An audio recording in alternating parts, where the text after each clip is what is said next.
تھے کہ یہ 2-4 لوگ ہیں، 10 15 20 لوگ جمع ہو جائیں گے، اور اس طرح کے لوگ بھی اگر ان کے ساتھ شامل ہو گئے تو ان کا راستہ نہیں روکا جا سکے گا۔ وہ سر جوڑ کے سوچنے لگے، ابو جہل کو کوسنے دینے لگے، اس نے کیوں یہ ظلم کیا کہ اس کا نتیجہ یہ پھر ہمیں بھگتنا پڑ رہا ہے، اس کے لیے کوئی تدبیر کرنی چاہیے، اس کے لیے کوئی حکمت سوچنی چاہیے۔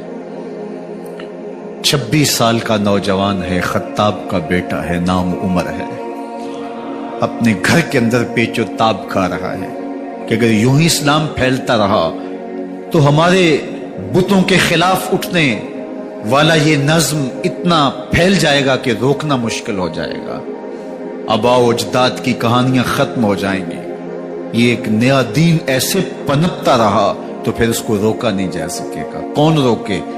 دل میں خیال آیا اس کا ایک ہی حل ہے کہ بانی اسلام کی زندگی کا چراغ گل کر دیا جائے، لیکن یہ اتنا بڑا کام کون کرے؟ سوچا خود کروں گا۔ اٹھتی جوانی اور یہ پہلوانی کا زمانہ تھا عمر بن خطاب کا، اعضاء میں توانائی، طبیعت میں جوش، تلوار حمائل کی۔ دوپہر کے وقت خیال آیا تو کڑکتی دوپہر میں چل پڑے۔ سنسان گلیاں ہیں، سخت گرمی ہے، لوگ دیواروں سے لگ کے چلتے ہیں اگر کوئی کسی کو کسی مجبوری کے تحت کہیں جانا بھی پڑے، لیکن یہ مست ہاتھی کی طرح اپنے ارادے کو عملی جامہ پہنانے کے لیے گھر سے نکل پڑتے ہیں، اور اس انداز سے تلوار حمائل کیے ہوئے آگے بڑھ رہے ہیں۔ نعیم بن عبداللہ آگے سے آ رہے تھے، آنکھوں میں اترا ہوا نشہ دیکھا، کہانی سمجھ گئے، یہ بھی مسلمان ہو گئے تھے لیکن ابھی ایمان ظاہر نہیں کیا۔ کہا عمر کدھر کے ارادے ہیں؟ کہا بانی اسلام کا چراغ بجھانے جا رہا ہوں، یہ روز روز کی کہانی ختم کرنے جا رہا ہوں، آج حمزہ ایمان لائے ہیں، کل کوئی اور آ جائے گا، پھر اس تحریک کو روکنا مشکل ہو جائے گا۔ نعیم بن عبداللہ مسکرا کے بولے گھر کی خبر لی ہے؟ کہا کیا ہوا میرے گھر کو؟ کہا تمہاری بہن فاطمہ بھی اس محمد کی غلام بن گئی ہے، تمہارا بہنوئی سعید بن زید بھی اس کا نوکر بن گیا ہے۔ بس بپھر گئے، وہ جو غصہ تھا وہ ادھر منتقل ہو گیا، بہن کے گھر کا رخ کیا۔ جب دروازے پہ پہنچے تو اندر سے قرآن پڑھنے کی آواز آ رہی، جو کہا گیا تھا، جو سنا تھا، اس کا یقین پیدا ہو گیا، زور زور سے دروازے کو کھٹکھٹانے لگے۔ بہن نے دیکھا کہ بھائی ہے، جو قرآن پڑھ رہا تھا اس کو چھپا دیا اور خود دروازہ کھولا، بس پیٹنا شروع کر دیا، مار مار کے سر پھوڑ دیا، خون بہ رہا ہے۔ جب سر پھٹ گیا تو فاطمہ بنت خطاب بولی عمر تم خطاب کے بیٹے ہو، میں بھی خطاب کی بیٹی ہوں، سن لو محمد کا دامن نہیں چھوڑو، جو کرنا ہے کرو۔ جب یہ تیور دیکھے تو عمر کی حیرت انتہا کو چھو گئی، یہ کون سی قوت ہے جس نے ایک عورت کے اندر یہ جذبے رکھ دیے؟ کہا اچھا بتاؤ تم کیا پڑھ رہے تھے؟ کہا تم ناپاک ہو، تمہیں نہیں دوں گی۔ کہا کیسے دو گی؟ کہا پہلے غسل کرو۔ عمر غسل کر رہا ہے، سودا لینے کے لیے بازار گئے، ہاتھ اس کے بکے جس کے خریدار گئے۔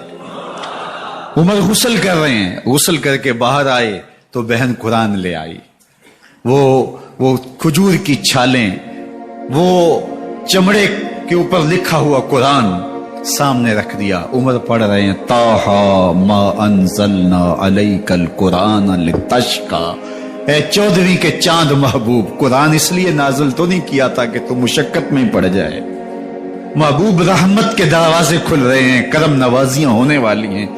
عمر پڑھتے گئے، آنکھوں کے بندن ٹوٹ گئے، آنسو آنے لگے، ٹپ ٹپ آنسو گرنے لگے، عمر رو رہے ہیں، بدن کانپ رہا ہے۔ آئے کس ارادے سے تھے، اب حالت کیا ہوئی جا رہی ہے۔ اپنی بہن سے کہا، بہنوئی سے کہا جس در کے تم غلام ہوئے ہو کبھی میں بھی اس در کا غلام نہیں ہو سکتا؟ عمر کی کہیں عمر نہ برباد ہو جائے، مجھے اس چوکھٹ پہ لے چلو۔ کہا چلو ہم اس دہلیز پہ لے چلتے ہیں۔ تلوار اسی طرح حمائل کی ہوئی ہے، حضور دار ارقم میں ہے، یہ اسلام کی پہلی درسگاہ ہے، حضرت ارقم کا گھر، مسلمانوں کی تعداد بہت تھوڑی، یہاں چھپ کر کے دین سیکھتے ہیں۔ حضور بھی وہاں تشریف فرما تھے، باقی اصحاب بھی وہاں تشریف فرما تھے، حضرت میرے حمزہ بھی وہاں تھے۔ دروازے کی درزوں سے دیکھا کہ عمر آ رہے ہیں، تلوار بھی حمائل کی ہوئی۔ صحابہ نے کہا عمر آ رہے ہیں، میرے حمزہ نے کہا کوئی پرواہ نہیں، آنے دو، اچھا ارادہ ہوا تو خوش آمدید کہیں گے، ارادہ اچھا نہ ہوا اس کی تلوار سے گردن کاٹوں گا۔ اللہ اکبر۔ جب دروازہ کھولا تو دو صحابہ نے بازوں سے پکڑ لیا، کندھوں سے۔ حضور نے فرمایا کندھے چھوڑ دو، کندھے چھوڑ دیے گئے۔ آقا کریم علیہ السلام نے ان کے گلے کے اندر جو کپڑا تھا اس کو پکڑ کے جھٹکا دیا، اسلم عمر، عمر اسلام لاؤ۔ اللہ اکبر۔ اور ساتھ حضور نے حضرت عمر کے دل پہ ہاتھ رکھے، اللہم اہد قلبہ، اللہ عمر کے دل میں ہدایت ڈال دے۔ بس یہ جملہ کہنے کی دیر تھی اور حضور کا ہاتھ پھرنے کی دیر تھی، اندر سے کفر دھلتا چلا گیا۔ اور عمر نے کہا اشہد اللہ الہ الا اللہ واشہد انک رسول اللہ۔ جب یہ پڑا کلمہ تو حضور کی زبان سے بے ساختہ نکلا، اللہ اکبر، اور صحابہ نے بھی اللہ اکبر کہا، اور اس زور سے کہا کہ مکے کی گلیاں گونجنے لگی۔ اب عمر ایمان لانے کے بعد حضور کی خدمت میں حاضر ہو کے عرض کرتے ہیں حضور کیا ہم حق پہ نہیں ہیں؟ فرمایا ہم حق پہ ہیں۔ اللہ کا دین سچا نہیں ہے؟ فرمایا اللہ کا دین سچا ہے۔ کہا کہ آپ اللہ کے سچے نبی نہیں ہیں؟ فرمایا میں اللہ کا سچا نبی ہوں۔ تو فرمایا پھر ہم چھپ کے نماز کیوں پڑھیں؟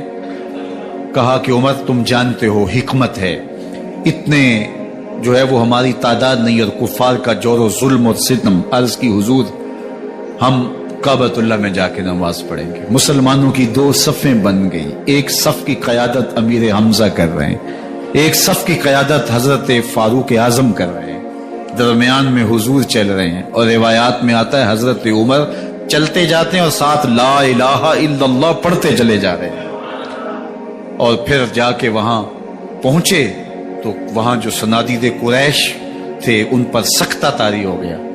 حضرت عمر رضی اللہ تعالیٰ عنہ جب ایمان لائے تو آپ نے ایک ایک کافر کے گھر کے دروازے پہ کھڑے ہو کے کہا، جب کوئی بھی شخص مسلمان ہوتا تو کفار اس کو مارتے، زود و کوب کرتے، ظلم کرتے، ستم کرتے، گھسیٹتے بازاروں میں، لیکن حضرت عمر ایمان لائے تو ایک ایک شخص کے دروازے پر کھڑے ہو کر کے کہا کہ تم کمزوروں کو مارتے تھے، میں تمہیں بتانے آیا ہوں میں محمد عربی کا نوکر بن گیا ہوں۔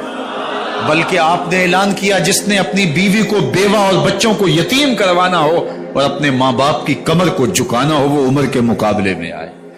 اللہ اکبر۔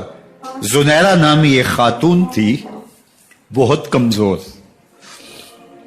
راوی کہتا ہے کہ اس کی ہڈیوں میں گودا نہیں تھا، عشق رسول تھا، اور اس کا ظالم آقا اس کو مارتا ہے۔